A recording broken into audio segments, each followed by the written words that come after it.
Mr. Trudeau, are you willing to give weapons to Ukraine that could potentially be shot into Russia, long-range missiles potentially? We've continued to look for ways alongside our partners and allies to give the Ukrainians what they need to be able to successfully win this conflict. And what role do you have personally in reshaping the culture of the Canadian forces? We have been present from the very beginning on standing up for survivors, on making sure that people who choose to serve in our armed forces are surrounded by the kind of culture and support that they need. Women and men in the armed forces have faced far too much of a culture of toxicity that needs to change, and that's what we're doing. But what role do you have in that change?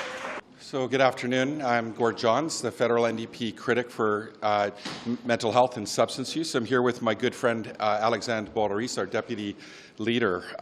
Obviously, we're hearing through the media that the federal government has approved British Columbia's request for an exemption for people who are personal use of substances. This is a good news. This is a step forward in terms of stopping the harm and in terms of the harms caused by failed drug policy. However, this is a national issue. The families of thousands of Canadians are bearing loved ones right across Canada right now, and it shouldn't take provincial and local governments to respond to this crisis. We need a national approach to respond. My bill, which is coming up for a vote tomorrow, a health-based response to substance use, is a complex response to a complex problem. We know substance use is something that when people are treated criminally, it causes more harm than it does harm people. This delay in this announcement has cost thousands of lives. This request was made last November, and the government has dragged its feet. Vancouver had a request put out a year ago.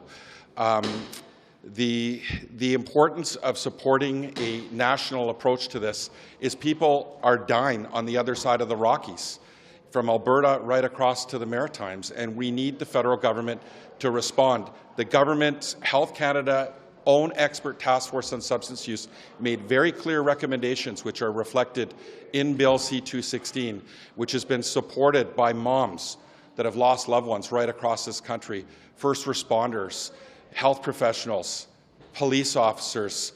This is a complex problem that needs a complex response. We need a holistic approach that includes decriminalization, expungement of records for people that have been charged criminally, which is a huge barrier for housing, for child custody, for employment, for travel.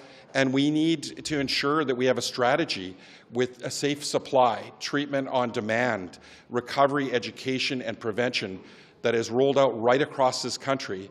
And we need it now. 27,000 Canadians have died since 2016. And tomorrow, we have a chance to vote on the first piece of progressive legislation to respond to this crisis. I'm calling on the Prime Minister, we're calling on the Prime Minister, people from across this country, to do the right thing. These families need hope. The people that are impacted the most need hope. The first responders in the communities where these people live, our people live. They need hope. And I hope the government will do the right thing tomorrow. Thank you. I'm going to turn it over to my colleague, Alexandre Boulerice. Merci.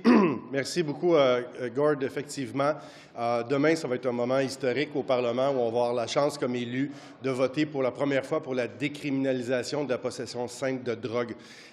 C'est une idée qui est portée par Gord et par le NPD, mais c'est une idée qui fait consensus parmi tous les intervenants, même le rapport d'experts. Le comité d'experts du gouvernement libéral leur dit que c'est la bonne chose à faire. On regarde les comparatifs internationaux, le Portugal, ça permet de sauver des vies. Et si, comme député, on n'est pas là pour aider nos concitoyens qui ont de la difficulté avec consommation de drogue, avec des problèmes de toxicomanie et de santé mentale, alors qu'on a 27 000 personnes qui ont perdu la vie dans les 6 dernières années, je me demande bien à quoi on sert. Et je pense que ça va être très important de faire ce pas-là dans la bonne direction, parce qu'il est question littéralement de vie et de mort, mais partout dans la Fédération canadienne. Là, on vient de apprendre probablement que le gouvernement libéral va répondre favorablement à la demande de Colombie-Britannique.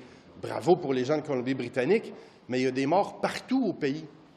Pourquoi les autres provinces, elles, ne font pas répondre favorablement? La meilleure manière d'avoir une égalité de droits, puis le même traitement, puis les mêmes possibilités pour tout le monde, c'est de voter en faveur de C-216 demain. J'espère que les parlementaires vont écouter la raison, mais leur cœur aussi, puis répondre aux besoins de leurs concitoyens, puis voter en faveur de notre projet de loi. Craignez-vous que les libéraux utilisent cette exception pour la Colombie-Britannique pour s'opposer à votre mesure? Ça serait extrêmement cynique de la part des libéraux. Par contre, on l'a déjà vu faire ça, se traîner les pieds, puis la veille d'un vote, de dire « Ah, mais regardez, on a quand même fait quelque chose », et que ça justifierait, ça excuserait leur opposition à notre projet de loi demain. Je suis désolé, il n'y en a pas d'excuses. Sur les armes à feu, c'est quoi la position, la réponse du NPD? Est-ce que vous êtes satisfait de C-21 tel que présenté? Bien, écoutez, encore là, je vous dirais, c'est les libéraux qui se sont traînés les pieds depuis 6 ans, depuis 7 ans. Ça fait des mois qu'on a des difficultés à Montréal avec des tirs, avec des fusillades, avec des morts. Il semble y avoir plein de bonnes idées là-dedans. Ça répond à des besoins puis des demandes qui ont été faites par Police se souvient, par les gens de la Mosquée de Québec également. Je pense que la mairesse de Montréal a réagi favorablement. Alors, on prend ça comme, on va travailler là-dessus. C'est un peu tard, par contre, mais on va regarder les amendements qu'on peut envoyer pour améliorer le projet de loi. Est-ce que vous considérez des amendements pour avoir plus de mesures à la frontière, par exemple, ou c'est encore en discussion? C'est encore en discussion, mais le caucus du NPD, on est extrêmement certain puis fort qu'il faut travailler tout le monde ensemble pour améliorer la sécurité publique puis diminuer l'impact des armes dans nos sociétés, que ce soit les fusils d'assaut, que ce soit les armes de poing. Ensuite de ça, tous les problèmes d'importation, de frontières, on va pouvoir regarder ça avec le projet de loi quand il sera en comité. La motion de position du Bloc, vous en pensez quoi? C'est quoi la position du NPD? Bien, écoutez, on peut avoir des discussions sur est-ce qu'on trouve que la discrimination positive ou les programmes pour inclure davantage de gens de la diversité, c'est une bonne manière ou pas. Nous, on trouve que c'est une bonne manière. Je n'ai pas de problème avec ça. On est tellement en retard. Mais ce que je me pose comme question, moi, c'est pourquoi c'est la priorité du Bloc de parler du fait que des hommes blancs vont avoir de la difficulté peut-être d'obtenir des postes dans des chaires de recherche, alors qu'ils sont déjà 70 %. Est-ce qu'il n'y a pas une crise du logement en ce moment, une urgence climatique? Des gens qui ne reçoivent pas leur chèque d'assurance-emploi, des gens qui n'arrivent pas à payer leur loyer, des personnes âgées qui ont de la difficulté à payer leurs médicaments. Si vraiment la priorité du Bloc, c'est de défendre des hommes blancs qui veulent obtenir une job à l'université, bien, qu'ils s'assument. Concernant les drogues, est-ce qu'il y a des provinces qui auraient voulu suivre la Colombie-Britannique? Est-ce que c'est ça que j'ai compris de votre message? Il faudrait voir avec les autres provinces. Je sais que dans ce qui me concerne, je sais que la Ville de Montréal a une demande similaire. Oui. Donc, est-ce que l'NPD, pourquoi, qu'est-ce que vous répondiez au fait que peut-être les provinces n'en veulent pas, en fait, de cette décriminalisation-là, parce que c'est possible, là, quand même? C'est un enjeu fédéral, c'est un enjeu du Code criminel. Donc, si on veut que ça soit appliqué partout, il faut vraiment que ce soit le gouvernement fédéral qui agisse. Et c'est pour ça qu'on a le projet de loi de mon collègue Gord qui va être voté demain. Est-ce que vous avez eu des discussions avec certains libéraux comme Nathan Smith qui, lui, est favorable à cette idée-là? Est-ce que vous l'avez dans vos rangs? Did you talk to some Liberal MPs? Yeah. So, we have had some Liberal MPs that are supporting Nathaniel Erskine Smith. The former chief medical health officer from the Yukon, Brendan Hanley, wrote an op-ed calling on the government to support this bill. Take a health-based approach to substance use, because he knows the criminal approach is costing lives. When the Prime Minister is blocking his own caucus from voting for a bill, to even get to committee, to even hear from the experts, going against his own MP, who is a former chief medical health officer, what is he afraid of? He owes it to the families. He owes it to the first responders, to the medical health professionals, to his own expert task force on substance use, to have them come to committee, to talk about moving forward with national legislation. It's irresponsible, this continued patchwork of approach to this crisis. It's not a crisis. It's a health emergency, and the federal government hasn't treated it like the health emergency it is.